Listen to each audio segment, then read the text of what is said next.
नमस्कार, मैं हूँ पूजा पुनेठा और आप सुन रहे हैं बाल खबरनामा इंडिया फॉर चिल्ड्रन की तरफ से आपका स्वागत है।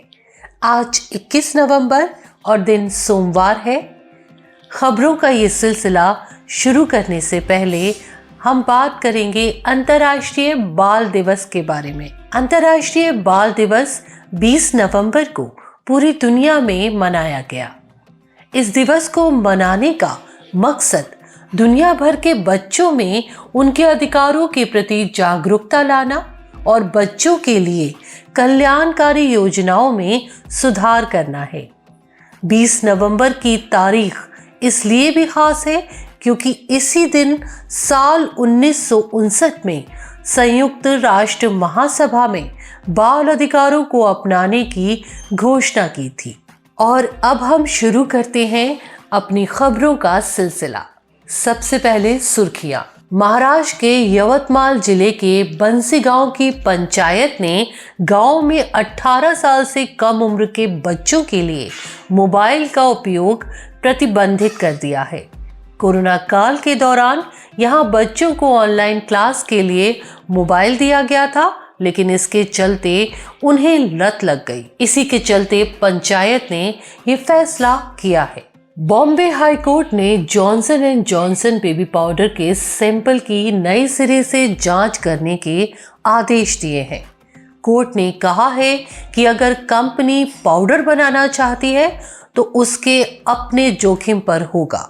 नए सैंपल लैब भेजे जाएंगे और 1 हफ्ते के भीतर रिपोर्ट देनी होगी। मध्य प्रदेश के रायसेन जिले में एक शिशु गृह में रह रहे 3 बच्चों का धर्म परिवर्तन करवाने का मामला सामने आया है।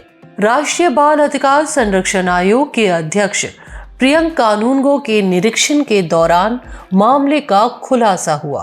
तीनों बच्चों की उम्र 4, 6 और 8 साल है।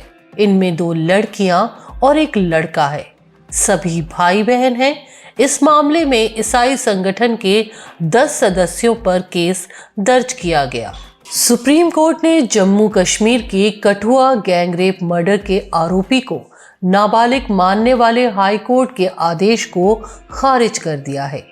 शीर्ष अदालत ने कहा है कि उस पर बालिग की तरह ही मुकदमा चलेगा। दिल्ली हाई कोर्ट ने कहा है कि स्कूल अपने स्टूडेंट्स के साथ होने वाली किसी भी घटना के लिए जिम्मेदार होगा जो उसके परिसर में हुई है।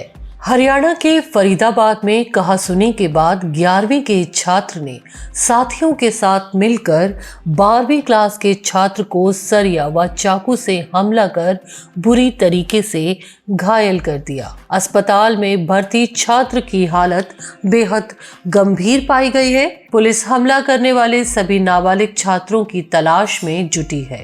दिल्ली हाई कोर्ट ने कहा है कि पॉक्सो अधिनियम नाबालिगों को यौन शोषण से बचाने के लिए है, न कि वयस्कों के बीच आपसी सहमति से बने संबंधों को आपराधिक बनाने के लिए।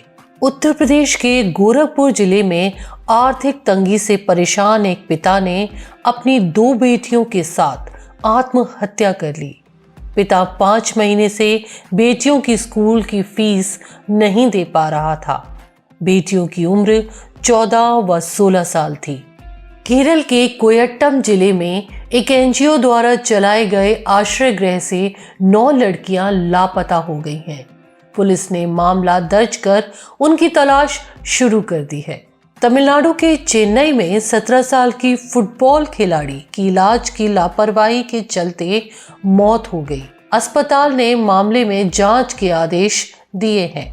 अब बारी है कुछ अंतर्राष्ट्रीय खबरों की। ब्रिटिश स्कूल में भारतीय भाषाओं को बढ़ावा देने के मकसद से धन जुटाने के लिए लेबर पार्टी के राजनेता अभियान चला रहे हैं।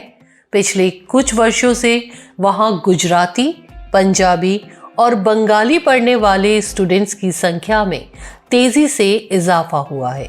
अमेरिका के न्यूयॉर्क शहर में अपने 10 साल के बेटे के हाथ पर टैटू बनवाने के अपराध में उसकी मां को गिरफ्तार किया गया। अमेरिका के कई राज्यों में 18 साल से कम उम्र के बच्चों का टैटू बनवाना दंडनीय अपराध है। डॉक्टर्स का कहना है कि बच्चों को टैटू बनवाने से उनमें हेपेटाइटिस बी और सी का खतरा बढ़ जाता है। ईरान में हिजाब विरोधी प्रदर्शनों में अब तक 40 नाबालिगों की मौत हो चुकी है, जबकि 1000 से ज्यादा को गिरफ्तार किया गया। दक्षिण अफ्रीका के केप टाउन में भारतवंशी मूल की नाबालिग छात्रा के अपहरण का मामला तूल पकड़ता जा रहा है। 10 दिन बाद भी छात्रा का पता नहीं लगने पर लोग पुलिस के खिलाफ प्रदर्शन कर रहे हैं। अब कुछ पॉजिटिव खबरें। एक बच्चे के अंगदान से 2 लोगों को नई जिंदगी मिली। उत्तर प्रदेश के मथुरा में रहने वाली 8 साल की बच्ची मानसी को सिर में चोट लगने के बाद एम्स के ट्रॉमा सेंटर में लाया गया था। 11 दिनों तक जिंदगी के साथ जूझने वाली मानसी ने 12 नवंबर को दम तोड़ दिया। इसके बाद परिजनों ने अंगदान का फैसला किया। मानसी की एक किडनी 12 साल की एक बच्ची को दी गई, जबकि दूसरी एक अन्य मरीज को। इस तरह 8 साल की बच्ची ने 2 लोगों को नई जिंदगी दी।